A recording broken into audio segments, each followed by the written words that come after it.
Okay, thank you very much for the interesting presentations.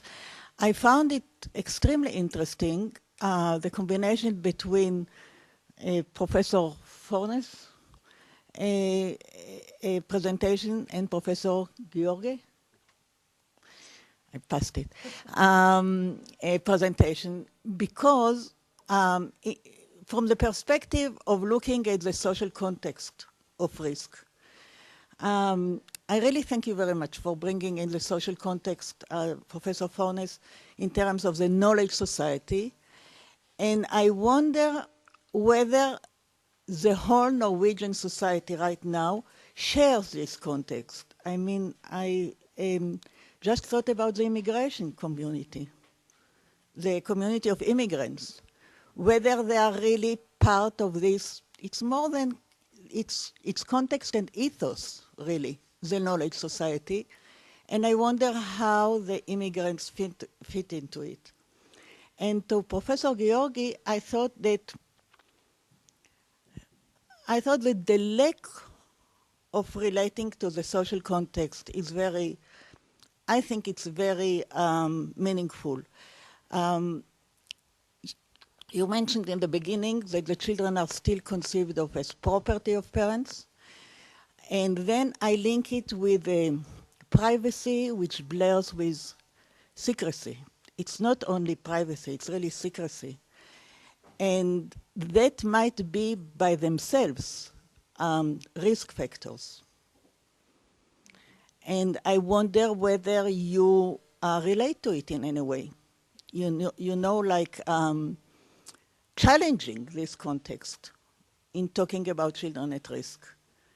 Because otherwise, you know, they are, you know, you really fight against, it's really like fishing the small fish and not looking at what the water is like. I think the secrecy and the privacy is, you know, you're right, and it leads to isolation. We don't talk about social inclusion, exclusion, or inclusion in the United States. Doesn't come where that's very much a European notion, especially in the social sciences. So, but these families are very isolated from all of the normative institutions. From school, they drop out very early. Some of these kids, even though it's mandatory to go to school until you're 17, they just don't show up. And we don't go looking for them.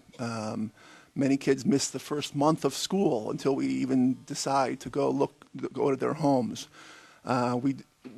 Part of our, just one more thing, part of our job is to help the Chicago Public Schools with their data system.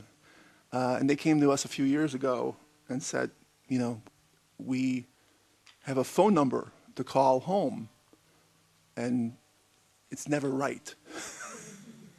So can you look into other databases that you have, whether or not to see we can get better phone numbers for our families? And we found that over half were wrong, and we did have better phone numbers for them. Although we could tell them, yes, about half were wrong, but we couldn't give them the correct ones because we were prevented by our data sharing issues from sharing that data. So the schools can't even reach out to the parents of these children. And now, you know, everybody else has cell phones and nobody has regular phones anyway. So just kind of the connection between the normal institutions and these families who have multiple problems is a big concern. Thank you. Now we have the immigration issue. Yes. Thank you for a very interesting question. And I have to stand up. I can't talk sitting. I think what is important is that on one level, we are all part of the knowledge society. On another level, some people are kind of isolated or excluded, and I agree that exclusion is maybe more of a European concept. It came in sociology with Bourdieu. Some people said that it came with Margaret Thatcher because he wouldn't talk about poverty. So we used the concept of exclusion. And if you look at some of the immigrant populations in Norway, it's enormous variety. Some come for work, some as asylum seekers. But for example, I did a study where show that if your parents, and this is mostly immigrant parents, if you have 5 siblings, if your parents are unemployed, and if you have poor grades at school, and if you're a boy, then your chance of being charged for criminal behavior before you are 18 is close to 50%. So on the one hand, you are kind of part of the educational society because the other doors, you know, the kind of the doors to a decent working class, they are closed. You can have jobs at McDonald's and stuff like that. This is completely different. So the question of integration is kind of dominated by the ideas of the knowledge society. Even I mean, a lot of jobs do not require that kind of educational level. But the whole culture of the educational society, the ideas of dropouts, losers, the whole educational system. And this is another discussion that we can't go into here, but the educational system has an enormous power because the educational system formulates the problems. So when we say that we have to take, everybody has to kind of go through or make it through the high school system, maybe that is wrong. We need different tracks, different other ways to reach an adult position. And just to give you one example, in a Swedish town, Malmö, there is a part of Malmö, there is mostly immigrants. And in a smaller part of that community, it's quite big, it's quite a young population, reasonably young population, and about 10 to 15% are in work. Which means that you have a part of the city where a lot of people are not working at all. And this is kind of so, on the one hand you have Malmö, it's a very modern town. On the other hand you have these people that are not at all integrated into the educational knowledge society, but that is exactly because of the knowledge society. Okay. My name is Roy Aldor. I'm a clinical psychologist and I'm a director of an outpatient clinic in Jerusalem of child and family therapy, Ministry of Health. From a mental health perspective, I'm thinking about these multi-problem families, also in Chicago, thinking about Selma Freiber's work 40 years ago in Chicago, and she went door to door. And the problem is that we have this initials EBP. How can you evidence-based this practice with this issue of long-term, that you really have to test it long-term? And the problem is to give this service, which the economic need now is to show this EBP, the evidence-based, and really it's the long-term effect which counts. If you can comment on this. At 8th grade, they're unlikely to, they're less likely to graduate, and they're less likely to go to college. So we already know at 3rd grade half of the story. So yes, you can improve between 3rd grade and 8th grade, but it's hard, it's very difficult, and our schools really aren't that good enough. So the 3rd grade test score means so much already, which is the importance of Jim Heckman's work about how important it is to get children started. He talked about 3 and 4 years old. Now, President, rightly so, is talking about infants, toddlers, and doing swim classes with babies. So it's really coming up with the early indicators. And if we can do, so in Illinois we have data going from 1990, and I'm sure in some Scandinavian countries even longer, from 1990 through now, so we can follow 20 years of some children, and even longer if we follow cohorts of children. So what are the early experiences that show long-term problems? So the policies over time are different, the programs over time are different. We're trying to understand what the early warning signs are of problems is something we're working on a lot.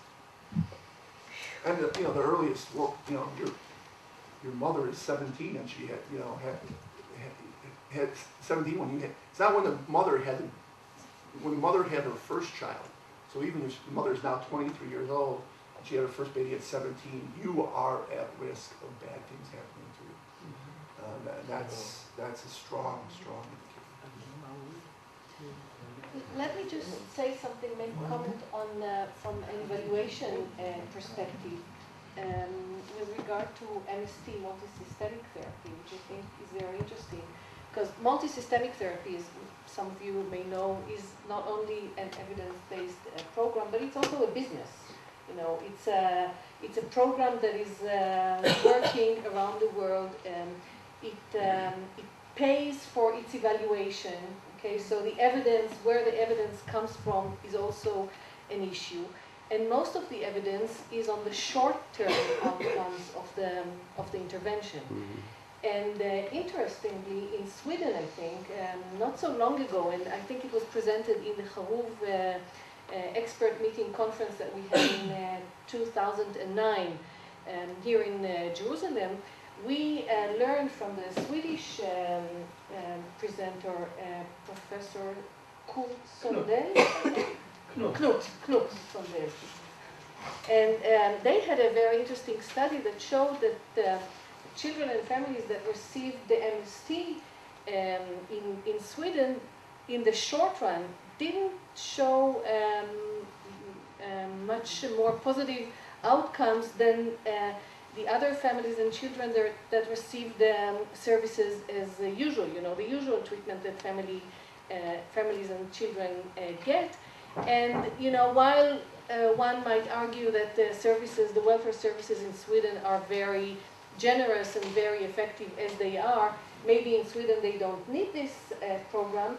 It may be very interesting to see how the long-term effects of these programs show that maybe in the long run you don't see much reason to use it because it's an expensive, very expensive program, but in the long run it pays to society. So I think...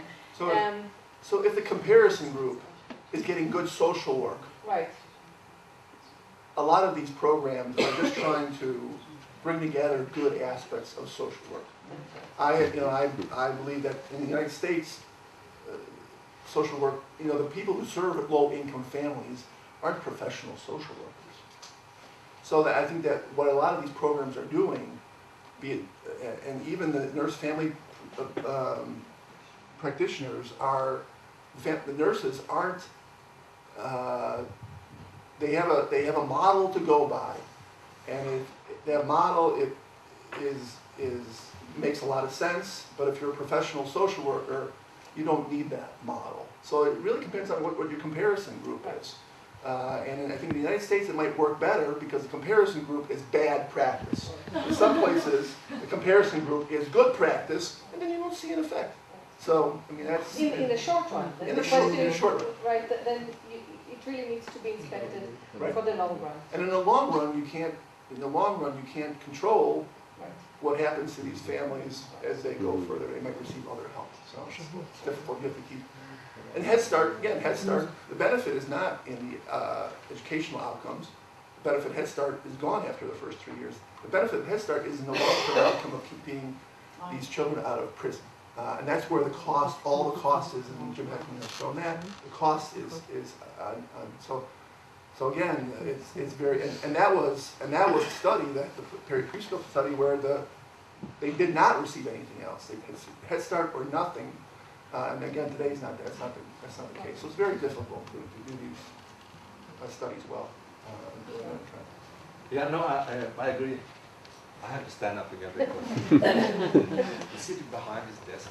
I agree completely that, of course, evaluation is very, very complicated. But on the other hand, even in Norway, we are a small place with 5 million people. We are using billions on childcare. And from a political perspective, people would like to know, does it work? Because we have a lot of indication that it doesn't.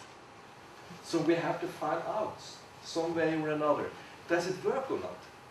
And then we have to kind of work with the definition of does it work. And that's when I talk about the long-term effect. Because what we are really trying to do in childcare is to help people, you know, with future employment and life and so on. No, so, and if you look at Head Start, of course the cognitive effect and there was no cognitive effect planned well in some phases, faded very quickly. And that is interesting because even with a short time cognitive effect, you could have expected a kind of effect on educational achievement. And you got to that high school. But as you say, the group that you compare the Head Start kids with, and in the MST in Canada, they were comparing MST with some very good social work. And then, of course, there was no difference. But I think that one of the arguments for MST is that without the MST, these kids will be put to jail or into an institution. And that is even more expensive. And we know that that has most likely a very negative effect.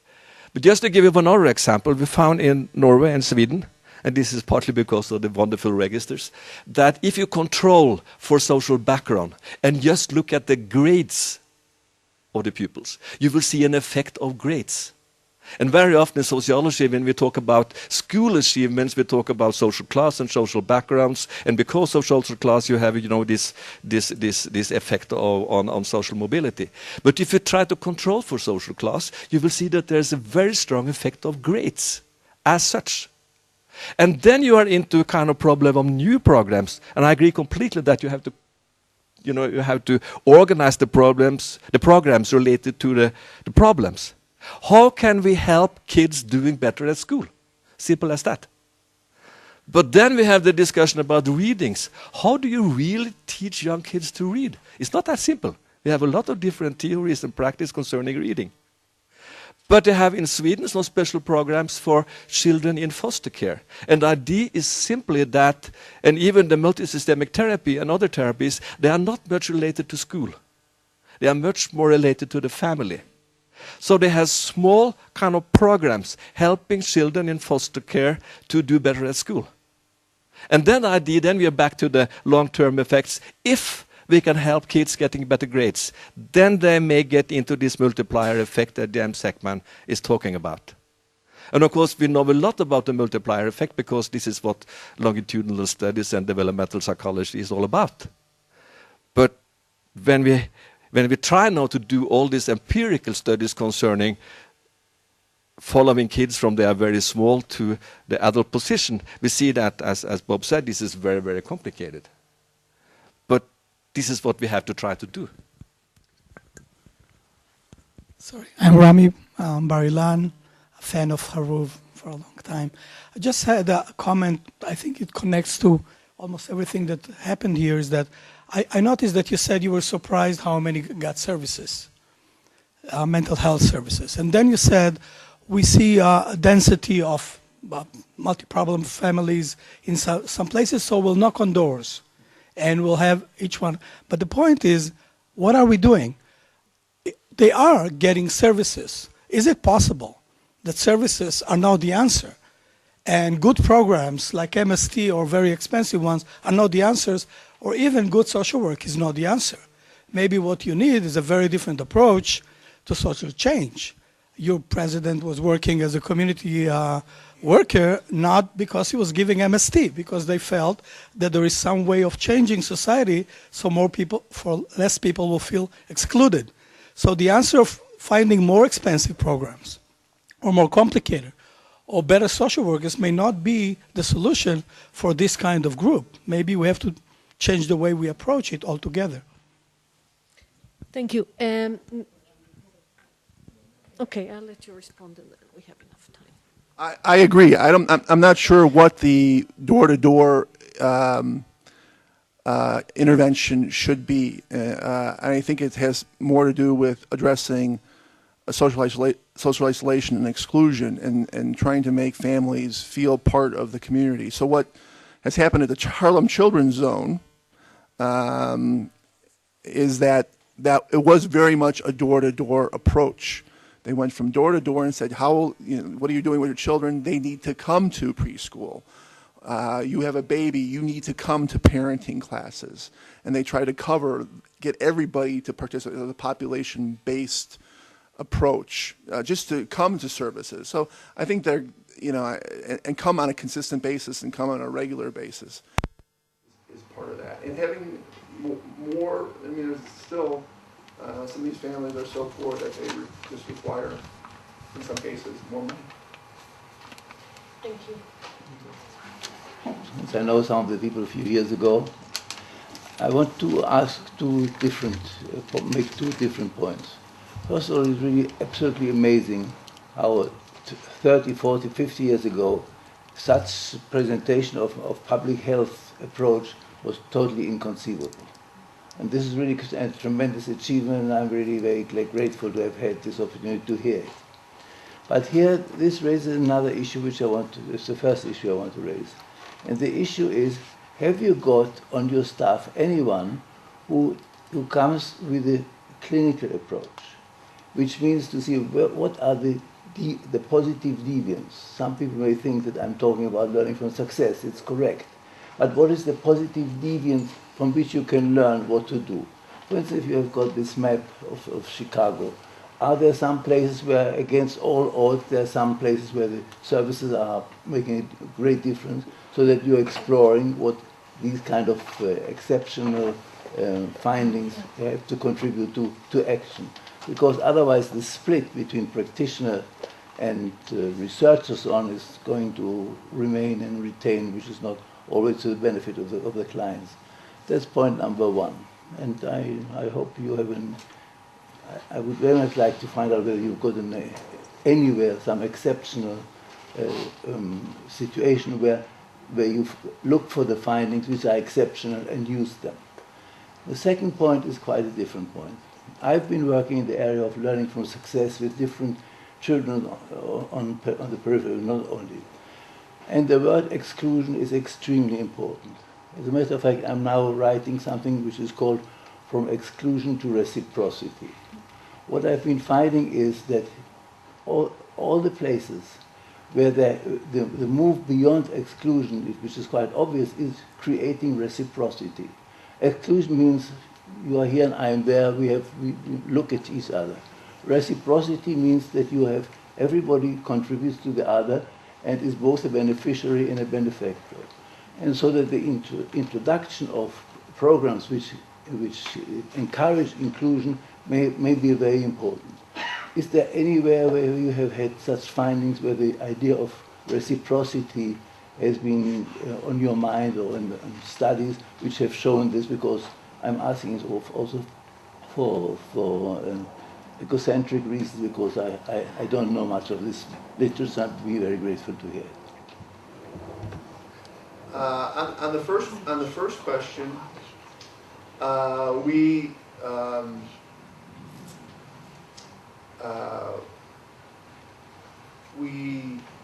have clinical people who look at this, and particularly the people who manage these programs locally and know what's happening locally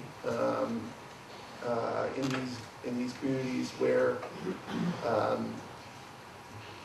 we have the worst problems. There are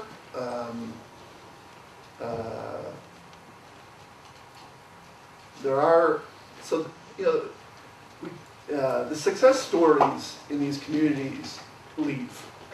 So it's a mobility issue, right? It's more, for many years, the Chicago School of Sociology has talked about how there are these communities which are always different ethnicities, different immigrants have moved through these communities over the years, but they've always been poor and bad. Some social disorganization has always occurred in these communities. When parents who have overcome their substance abuse problem and have gotten a job and can get back their children, the first thing they do is leave the community and go somewhere else. Because the community is so violent, they know that it would be a bad thing for their children to be there.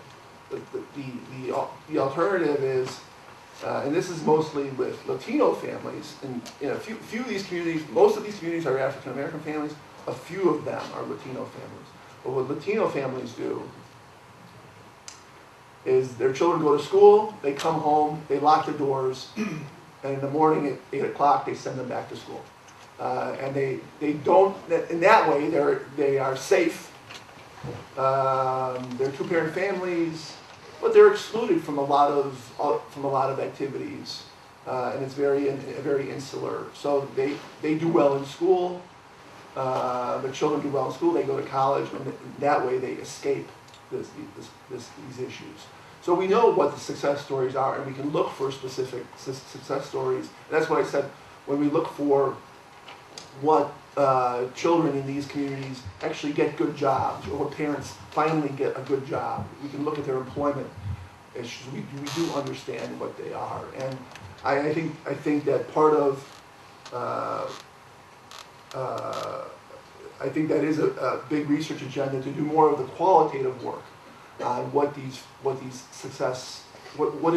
about them beyond what I have said. So what I have said is what is anecdotal, really, information about who the success stories are. But we need to do more, I think, structured research on what it takes to get out. Recommend parents to leave the community because that may give them a chance which they wouldn't have if they stayed there. Recommend? Would I recommend that? Yes. I mean, but you. No, I would hope that that successful families could stay there and support other families to become. So they are used rather than have the benefit of mothers. Absolutely, absolutely. So that's the reciprocity. Once they have overcome their problems, is to give back to. But that doesn't happen. Again, and I think you would also need some type of